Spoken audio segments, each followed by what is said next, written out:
A pergunta é se um espírita pode se posicionar politicamente. Bom, vamos voltar um pouco atrás? O que é que o espiritismo proíbe? O espiritismo nada proíbe, nada. Você pode fazer o que quiser, mas nós todos sabemos o que a gente faz gera uma consequência, né? Qualquer ato gera alguma coisa, e essa coisa gerada, boa ou ruim, também nos pertence. A gente gera uma consequência e vive essa consequência. Mesma coisa com relação à política. O espírita pode se posicionar politicamente? Eu acho que essa não é nenhuma questão, porque é claro que o espírita também se posiciona politicamente. Nós somos seres políticos, a gente vive numa sociedade, vive observando tudo que está à nossa volta, sofre as consequências do bem e do mal da sociedade e devolve para ela também as nossas percepções. O espiritismo diz o seguinte: não adianta você se isolar lá no monte, lá na Ásia, ficar em postura de lótus, rezando pela humanidade, não fazendo mal.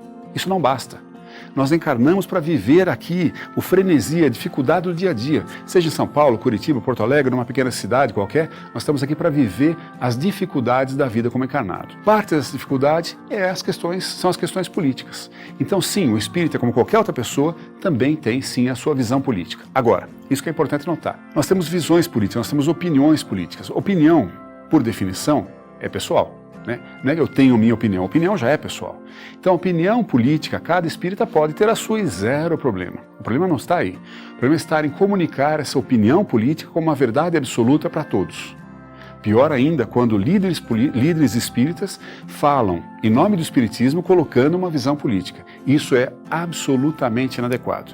Conto um caso. Quando eu comecei a frequentar um centro espírita aqui em São Paulo, grande, ótimo, muito bem dirigido, eu deixei de frequentar esse centro espírita justamente por causa da política.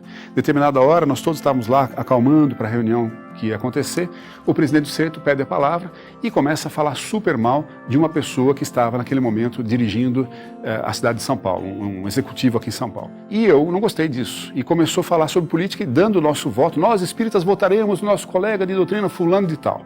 Não se pode fazer isso. Eu saí do centro espírita, fui para uma outra casa que eu frequento até hoje.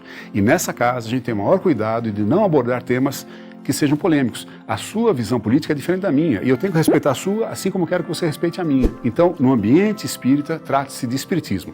No ambiente espírita, tratamos de Kardec. Lemos os livros de Kardec, comentamos sobre o dia a dia na vida, mas opiniões políticas devem ser deixadas de fora do centro espírita, de fora da lida espírita.